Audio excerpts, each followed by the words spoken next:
Good morning, everyone, and welcome back to the first piece of extra content in the LEGO Legend of Zelda Custom Set Showcase Wave 1. And today, I thought it'd be fun to take a look back at the entire showcase in its whole, just to start us into this extra content realm. And I thought I'd share a couple of facts about the whole wave with you guys today. So, out of Wave 1, this included 12 custom sets. The playlist for these guys will be linked up above, and I encourage you guys to check them out, but we're going to go through all the boxes in a minute. But these 12 sets contain more than 3,900 pieces. That's a lot of pieces. For you guys of you that don't know, 4,002 pieces is assembly square. So this is almost as many pieces as the largest modular and one of the top of the biggest sets ever produced by LEGO.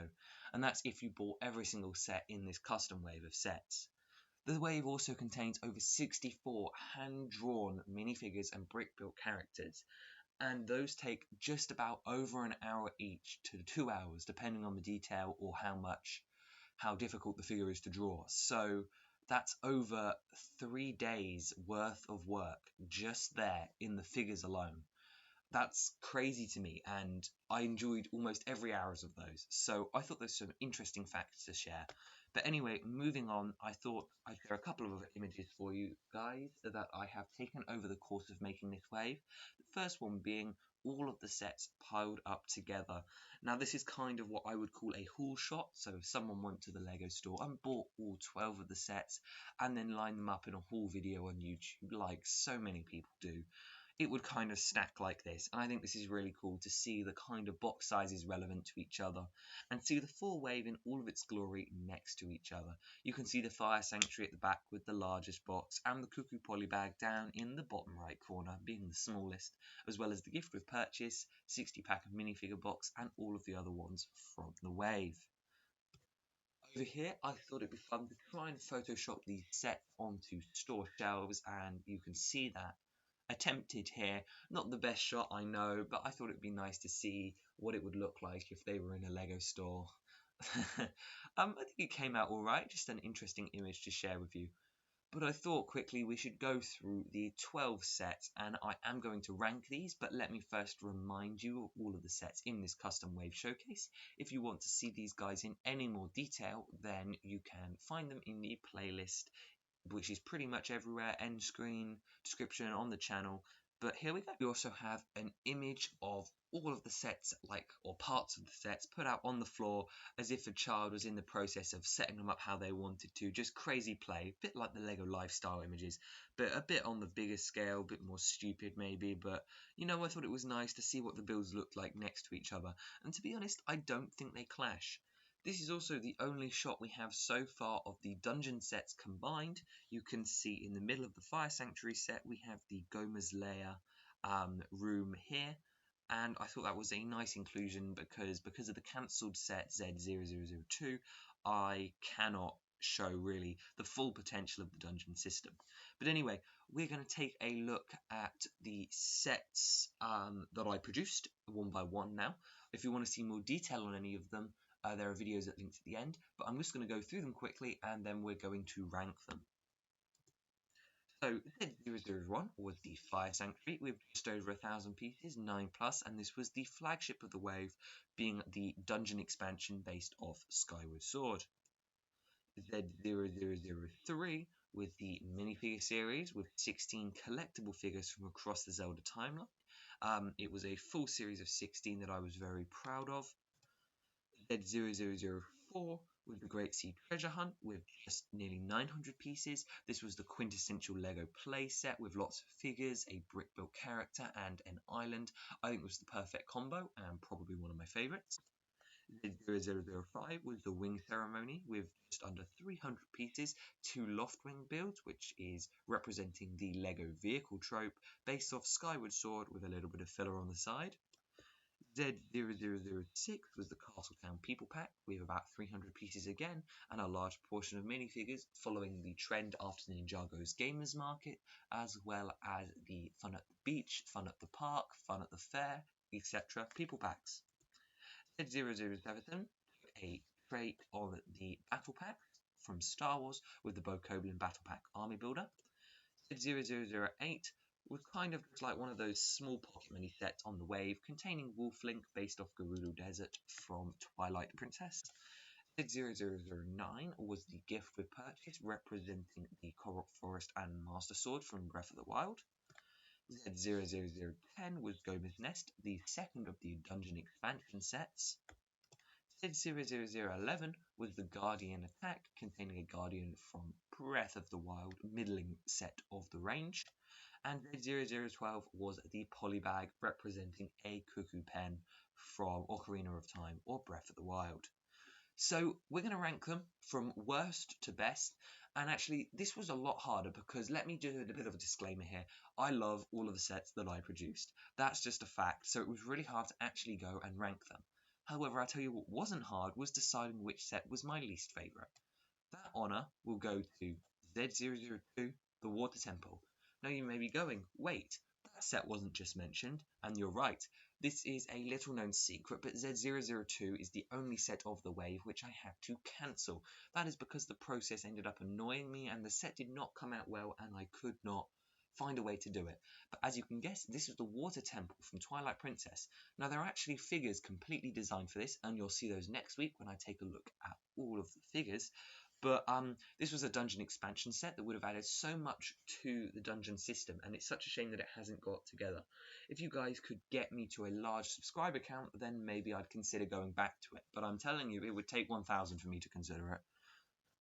Next up on the list is Z0012, and this set really just does suffer for its scale. It's the smallest of the sets. I was limited by the parts budget, and I knew I wanted to do the chickens, but there's not much really associated with the cuckoos beside the giant cuckoo from Hyrule Warriors. So this set kind of got lumped at the bottom of the list.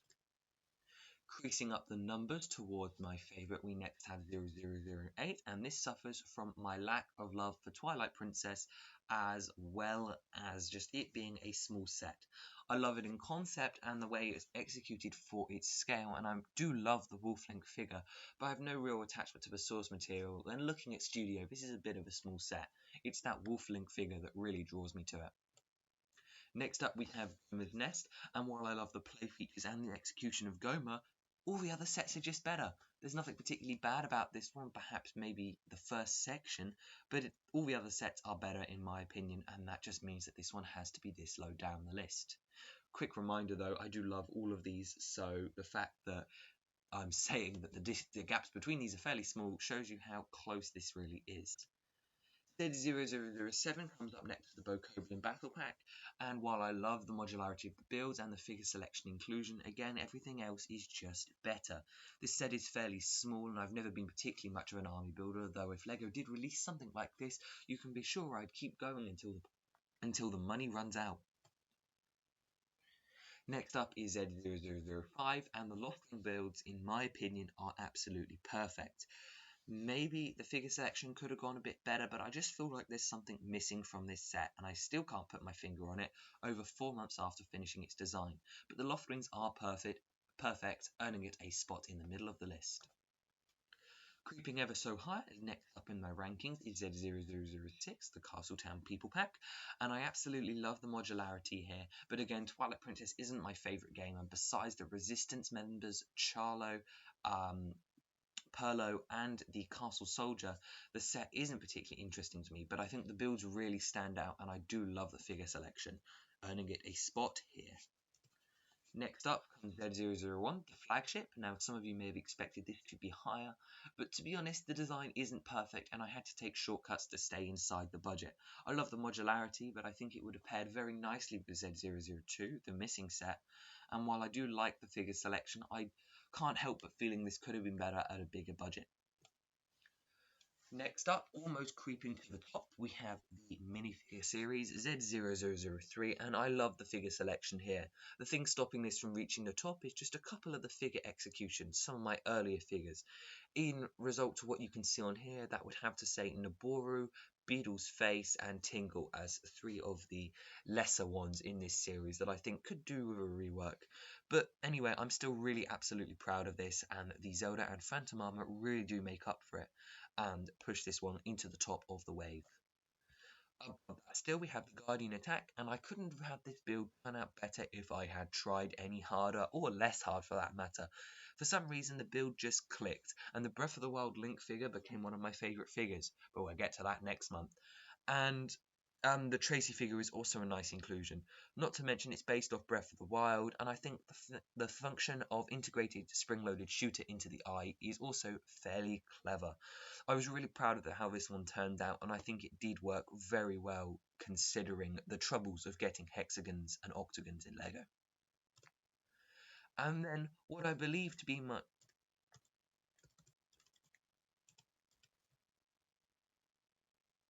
my second favourite set of the wave would be Z0004, the Great Sea Treasure Hunt, and this just screams Lego to me. Somehow I managed to capture some sort of essence, and this isn't a bragging exercise, but I really love what I was able to create here. It's chock full of play features, somewhat great minifigures, and iconic builds. The King of Red Lions, now that I've built him in real life, looks absolutely spectacular, and the three function treasure hunt with the warship, the hidden island with the iron boots, and inside the Octo is brilliant. Considering this whole set came out of my love for the big Octo battles when playing Wind Waker, I was really surprised that the Octo still managed to look good and incorporate the play feature. Plus, the little choo-choo jumping is a really cute little feature, and I do love the design for that creature. Everything in this set just screams something that LEGO would do, and if all the sets on the list could come to fruition, I'd wish it to be this one. However, it's not my top pick. That goes to the Korok Forest, the only set that is 100% buildable bar the Koroks and the Zelda minifigure. Have an exclusive minifigure, I really wish that this would be the gift with purchase of the wave. While I don't love it absolutely as much as the Great Sea Treasure Hunt, it steals the top spot for how compact, fairly accurate, and nice that it looks.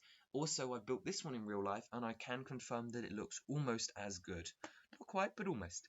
This is a set that I absolutely loved creating, and I was really pleased that I took the time to get right. You guys also loved it too, and I really hope that a gift with purchase like this is what we get when they finally make Zelda sets. Anyway, that's going to do it for my ranking and take a looking back at the set. Hope you guys appreciate some of my more objective opinions now looking back on the wave as a whole. But anyway, I'll see you next week for a look at all the figures, including those cancelled Z002 Woods Temple figures, and that does include Zant. So I hope you guys will stick around to see those because that's fairly exciting in my opinion. But if not, I'll see you in the future. Consider subscribing and leave me a comment to tell you which one was your favourite of the wave. I'd be very interested to know. Goodbye.